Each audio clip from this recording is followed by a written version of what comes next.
اصحاب صفا اسلامی لغت کا ایک متداول لفظ ہے، گو اس کی حقیقت سے لوگ اچھی طرح واقف نہیں۔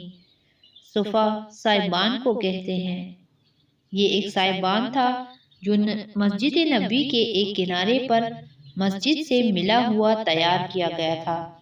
صحابہ میں اکثر تو مشاغل دینی کے ساتھ ہر قسم کے کاروبار یعنی تجارت وغیرہ بھی کرتے تھے، لیکن چند لوگوں نے اپنی زندگی صرف عبادت اور حضرت صلی اللہ علیہ وآلہ وسلم کی تربیت پذیری پر صرف کر دی تھی۔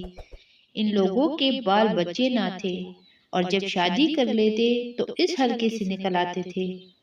ان میں سے ایک ٹولی دن کو جنگل سے لکڑیاں چن کر لاتی اور بیچ کر اپنے بھائیوں کے لیے کھانا مہیا کرتی۔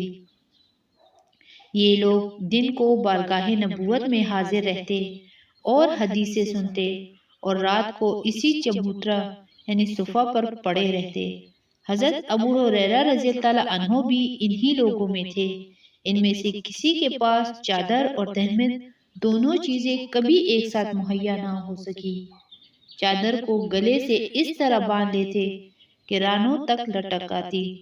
اکثر انصار کھجور کی پھلی ہوئی شاخیں توڑ لاتے اور چھت میں لگا دیتے۔ کھجوریں جو ٹپک ٹپک کر گرتی یہ اٹھا کر کھا لیتے۔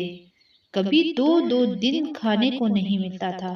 اکثر ایسا ہوتا کہ رسول اللہ صلی اللہ علیہ وآلہ وسلم مسجد میں تشریف لاتے اور نماز پڑھاتے۔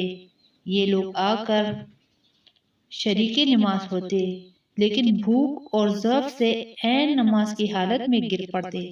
باہر کے لوگ آتے اور ان کو دیکھتے تو سمجھتے کہ شاید دیوانے ہیں۔ حضرت صلی اللہ علیہ وآلہ وسلم کے پاس جب کہیں سے صدقہ کا کھانا آتا تو مسلم ان کے پاس بھیج دیتے، اور جب دعوت کا کھانا آتا تو ان کو بلا لیتے اور ان کے ساتھ بیٹھ کر کھاتے۔ اکثر ایسا ہوتا کہ راتوں کو حضرت صلی اللہ علیہ وآلہ وسلم ان کو مہاجرین اور انصار پر تقسیم کر دیتے، یعنی اپنے مقدور کے موافق ہر شخص ایک ایک دو کو اپنے ساتھ لے جائے اور ان کو کھانا کھلائے۔ حضرت سعد رضی اللہ عنہ بن عبادہ نہایت فیاض اور دولت مند تھے۔ وہ کبھی کبھی 80 مہمانوں کو اپنے ساتھ لے کر جاتے۔ حضرت صلی اللہ علیہ وآلہ وسلم ان لوگوں کا اس قدر خیال رکھتے تھے کہ جب ایک دفعہ حضرت صلی اللہ علیہ وسلم سے حضرت فاطمہ الزہرا نے درخواست کی کہ میرے ہاتھوں میں چکی پیستے پیستے نیل پڑ گئے، مجھ کو ایک کنیز عنایت ہو، تو فرمایا کہ یہ نہیں ہو سکتا کہ میں تم کو دوں اور صفا والے بھوکے رہیں۔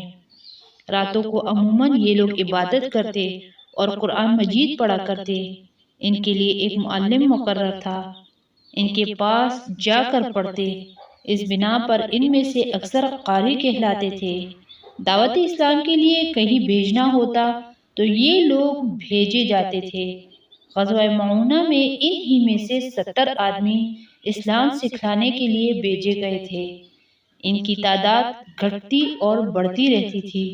کل مجموعی تعداد 400 تک پہنچی تھی، لیکن کبھی ایک زمانے میں اس قدر تعداد نہیں ہوئی تھی، نہ صفا میں اس قدر گنجائش تھی۔